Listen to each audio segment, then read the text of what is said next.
আসসালামু আলাইকুম ছোট্ট বন্ধুরা, তোমাদেরকে আরও একটা নতুন ক্লাসে স্বাগতম জানাচ্ছি। আজকের ক্লাসে তোমাদের বিজ্ঞান বইয়ের অষ্টম অধ্যায়ের রাসায়নিক বিক্রিয়া যে অধ্যায়টা আছে এই অধ্যায়টা নিয়ে একটু আলোচনা করব। তবে আজকের ক্লাসটা একটু ডিফারেন্ট হবে। যোজনীর তোমাদের বইয়ে যে ছকটা আছে এই ছকটা কিভাবে পড়তে হয় এবং কিভাবে পড়লে তাড়াতাড়ি মনে থাকবে। সো আজকের ক্লাসটা আমরা শিখব টিপস অ্যান্ড ট্রিক্স। সো চলো শুরু করা যাক। তোমাদের বইয়ে অনেকটা এরকম একটা ছক দেওয়া আছে, তাই না? কিন্তু আমার যে ছকটা, এই ছকটায় তোমরা এক্সট্রা কিছু মৌল পাবা।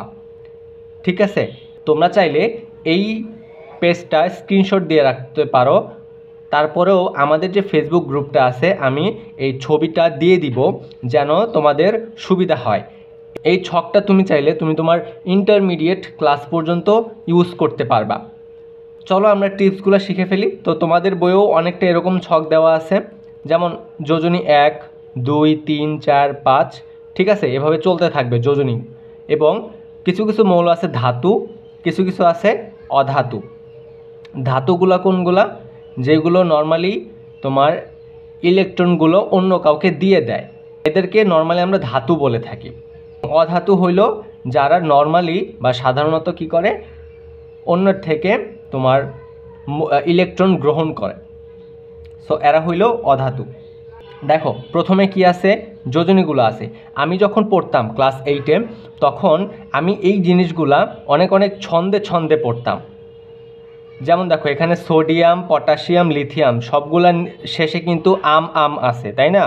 সো আমি এভাবে ছন্দে ছন্দে পড়তাম, sodium, potassium, lithium, copper, silver, gold, এভাবে ছন্দে ছন্দে পড়তাম। আবার magnesium, calcium, iron, copper, zinc, tin, lead, এভাবে পড়তাম। আবার অ্যালুমিনিয়াম, আয়রন, গোল্ড, তারপরে টিন, লেড, এভাবে মানে ছন্দে ছন্দে ট্রাই করতাম। তারপরে দেখো অধাতুর ক্ষেত্রে যদি আমি কীভাবে পড়তাম, যে hydrogen, chlorine, fluorine, bromine, iodine, oxygen, sulphur, carbon, nitrogen, phosphorus, boron, carbon, sulphur, nitrogen, phosphorus, এভাবে মানে ছন্দে ছন্দে আমি পড়তাম। এরপরে আসো যৌগমূলকের ক্ষেত্রে। তোমরা চাইলে এই পেজটাও স্ক্রিনশট মেরে রাখতে পারো এবং আমি তো অবভিয়াসলি আমাদের ফেসবুক গ্রুপে দিয়েই দিব। তোমাদের আপাতত এতগুলো যৌগমূলক মনে রাখার দরকার নেই। তোমরা যদি এই ছবিটা তুলে রাখো তোমাদের ইন্টারমিডিয়েট লাইফে এটা হেল্প হবে এবং এটা ইন্টারমিডিয়েট পর্যন্ত লাগবে এই জিনিসগুলা। তো আমি তোমাদের বইয়ে যেগুলো যেগুলো যৌগমূলক দেওয়া আছে আমি ওইগুলো হাইলাইট করে রাখছি এবং ওইগুলোই কিভাবে মনে রাখা যায় ওগুলো নিয়ে আলোচনা করব। যেমন অ্যামোনিয়াম। অ্যামোনিয়াম এটা বোঝার কিছু নাই, নর্মালি কনফিউজটা হয় কোথায়? দেখো এখানে দুইটা যৌগমূলক আছে, নাইট্রাইট, নাইট্রেট, দুইটা যৌগমূলক। একটা হলো NO2- আরেকটা হলো NO3-। ঠিক আছে, এখন নাইট্রাইট বললে NO3- হবে নাকি NO2- হবে, জিনিসটা কিভাবে আমি মনে রাখতাম? সো এটা একটা ট্রিক্স। সেটা হইল যে নাইট্রাইট, দেখো উচ্চারণ করতে কিন্তু অনেক বড় মনে হইতেছে, তাই না? তার মানে এর যোজনী, এর NO2 এর জায়গায় যেহেতু 2 আর 3-র মধ্যে আমরা কম্পেয়ার করতেছি, তাইলে এখানে 3 হবে না, এখানে কি হবে? 2 হবে। বড় উচ্চারণ তার মানে ছোট নাম্বার। আবার নাইট্রেট সহজে ছোটোভাবে বলতে পারলাম, তাহলে এখানে কি হবে? বড় সংখ্যাটা হবে। সো এই নাইট্রেটের নাইট্রেটের মধ্যে কনফিউশন দূর হয়ে গেল। এবং এখানে OH- যেটা আছে হাইড্রোক্সাইড, এটাকে তোমাদের বইয়ে হাইড্রোক্সিল লেখা আছে, সো হাইড্রোক্সিলও বলা যায়। তারপরে আরেকটা আছে বাইকার্বনেট, তোমাদের বইয়ে এটা লেখা হাইড্রোজেন কার্বনেট, সো দুইটা সেমই বলা যায়। সো এখানে কনফিউজ হওয়ার কোনো কিছু নাই, বাইকার্বনেট মানে HCO3-। সো এভাবে বলতে হয়। এরপর আসো যোজনী 2, সালফাইট এবং সালফেট। এটার ক্ষেত্রে আমরা একটা ট্রিক্স, ওই যেটা এইমাত্র শিখলাম, যে সালফাইট এটা উচ্চারণ করতে অনেক বড় বা বেশি সময় লাগতেছে, তার মানে এইখানে ছোট সংখ্যাটা হবে 3।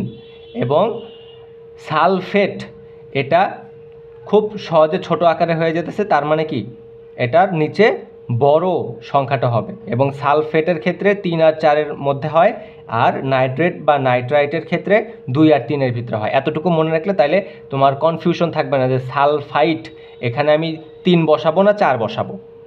এরপরে আছে তোমাদের বই ফসফেট, PO4 3-। সো এখানে তো আর কোনো কনফিউশন নাই। তোমাদের মনে একটা কোশ্চেন এখন জাগতে পারে, যেটা আমার ছোটোবেলাও জাগছিল, এবং এটা অনেক হায়ার লেভেলের কোশ্চেন। যদি তোমাদের মনে জাগে, আমি এটা কনফিউজটা ক্লিয়ার করে দিচ্ছি। তোমাদের মনে কোশ্চেনটা জাগতে পারে যে ভাইয়া এখানে এই CO3 এই পুরোটার যৌগমূলক এর যে যোজনী এটা কিন্তু 1, তাই না? তাইলে এইখানে যে এই CO3 এখানে যে CO3 ও এর নিচে যে 3 আসলো, এটা কি কোনোভাবে এই যে আগের যেই মৌলগুলো আছে এখান থেকে নেওয়া হয়েছে? না, এইখানে অনেক ক্রিটিক্যাল কনসেপ্ট আছে যেগুলো তুমি উপর ক্লাসে উঠে শিখবা। এই পুরোটা মিলেই HCO3 মাইনাস এই পুরোটা মিলেই তোমার যোজনী হলো 1। এই পুরোটা যৌগমূলকের যোজনী কত হবে? 1 হবে। ঠিক আছে, তোমার আপাতত এটা নিয়ে মাথা ঘামানোর দরকার নাই যে ও এর নিচে 3টা কিভাবে আসলো, এটা কি যোজনী টাইপের কোনো কিছু? এটা উপর ক্লাসের একটা কনসেপ্ট। আরেকটা জিনিস তোমাদের কনফিউজড হতে পারে যে যদি আমি এখানে আসি যে CO3 2 মাইনাস, এখানে উপরে যে 2 মাইনাসটা আসছে, এই 2 মাইনাস জিনিসটা আসলে কি? এই 2 মাইনাস দিয়ে আসলে তুমি সহজে বুঝতে পারবা যে এটার যোজনী হলো 2। 2 মাইনাস মানে 2। এখানে দেখো অ্যামোনিয়াম প্লাস দেওয়া আছে, তার মানে এর যোজনী সংখ্যা 1। এখানে দেখো মাইনাস দেওয়া আছে, এখানে কোনো কিছু নাই মানে কি? মনে মনে 1 আছে, তার মানে কি? যোজনী সংখ্যা 1। তারপরে ফসফেটের ক্ষেত্রে PO4 3 মাইনাস, উপরে 3 মাইনাস আছে, তার মানে কি? এই ফসফেটের যোজনী কত? 3। আশা করি তোমরা এই ট্রিক্সগুলো ফলো করবা এবং সহজেই মনে রাখতে পারবা। এই রাসায়নিক বিক্রিয়া এই জিনিসগুলো আসলে পরমাণু বলো, পর্যায় সারণীর পরমাণু বলো বা এই যৌগমূলক বলো, এগুলা তুমি যদি ছন্দে ছন্দে মুখস্থ করো তাহলে খুব সহজে তুমি এটা মনে রাখতে পারবা। ট্রিক্স অ্যান্ড টিপস অ্যাপ্লাই করতে হবে।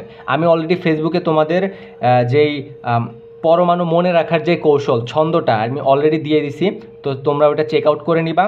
আর আজকেরটা এটা আমি অবশ্যই ছবি তুলে দেব, তোমরা ফেসবুক গ্রুপ থেকে নিয়ে নিবা। ধন্যবাদ সবাইকে। আসসালামু আলাইকুম। পরবর্তী ভিডিও দেখার জন্য আমন্ত্রণ রইল।